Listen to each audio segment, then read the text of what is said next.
Sharma English competitive grammar में आपका बहुत-बहुत स्वागत है।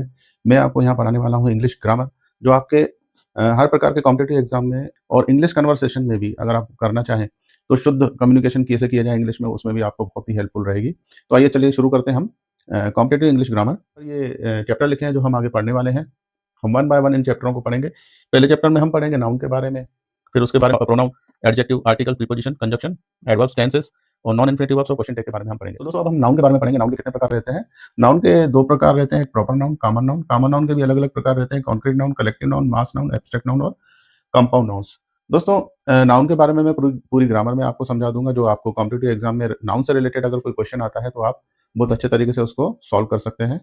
और नाउन के बारे में मैं और भी आपको जानकारी दूँगा, जैसे सिंगुलर नाउन कौन से होते हैं और प्लूरल नाउन कौन से होते हैं, कौन से नाउन को हम सिंगुलर, प्लूरल कर सकते हैं, कौन से नाउन ऐसे होते हैं जो काउंटेबल नहीं होते हैं, जिनको हम काउंट नहीं कर सकते हैं, और सिंगुलर से प्लूरल बनाने के लिए कौन से मेथड का प्रयोग किया जाता है। ये सारी चीज़ें मैं आपको आगे समझाने वाला हूँ।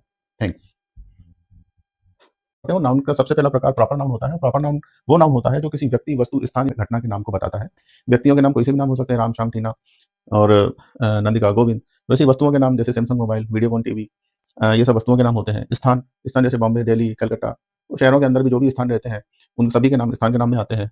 घटना घटना जैसे इवेंट्स रहते हैं, जैसे कॉमनवेल्थ गेम्स रहती है, आईपीएल गेम रहती है, टी20 रहता है, वर्ल्ड कप रहता है। ये सब क्या होता है? इवेंट्स होते हैं दोस्तों। तो इन सभी के नामों को हम प्रॉपर नाउन में शो करते हैं।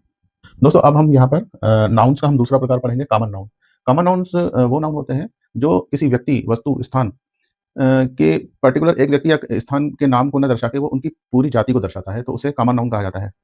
कॉमन नाउन के भी अलग-अलग प्रकार रहते हैं। कॉमन नाउन में सबसे पहला प्रकार रहता है कॉन्क्रीट नाउन्स। कॉन्क्रीट नाउन्स वो नाउन्स होते हैं जिन्हें हम देख सकते हैं, छू सकते हैं, खा सकते हैं, सूंघ सकते हैं, यानी पाँचों इंद्रियों से हम उसे महसूस कर सकते हैं। तो वो कॉन्क्रीट नाउन्स में आते हैं। कॉन्क्रीट नाउन्स के मैं कुछ प्रकार आपको बताना चाहूँगा यहाँ पर।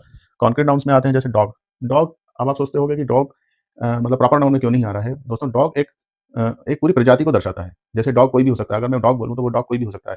वो मेरे घर में भी हो सकता है, गली में भी हो सकता है, शहर में कहीं भी कोई भी कुत्ता रहेगा उसको हम डॉग ही बोलेंगे। इसलिए सारे कुत्तों की एक प्रजाति मतलब उसको हम डॉग बोला जाता है, इसलिए ये कॉमन नाउन में आता है, जिसका कॉन्क्रीट नाउन्स के एक एग्ज़ाम्पल में आता है। दूसरा जैसे हाउस रहता है, तो दोस्तों हाउस तो किसी का भी हो सकता है।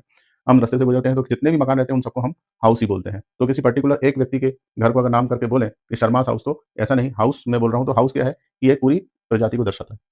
म्यूज़िक, म्यूज़िक में हर प्रकार का म्यूज़िक आता है। सारे म्यूज़िक को हम म्यूज़िक ही बोलते हैं, इसलिए म्यूज़िक भी एक कॉमन नाउन का एक प्रकार रहता है, जो कि कॉन्क्रीट नाउन्स के अंतर्गत आता है। बर्ड, बर्ड यानी चिड़िया।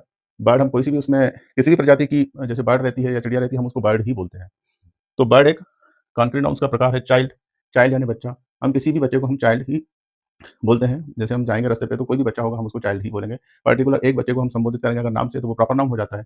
लेकिन अगर हम चाइल्ड बोलें तो वो एक जाति समूह वाचक शब्द हो जाता है।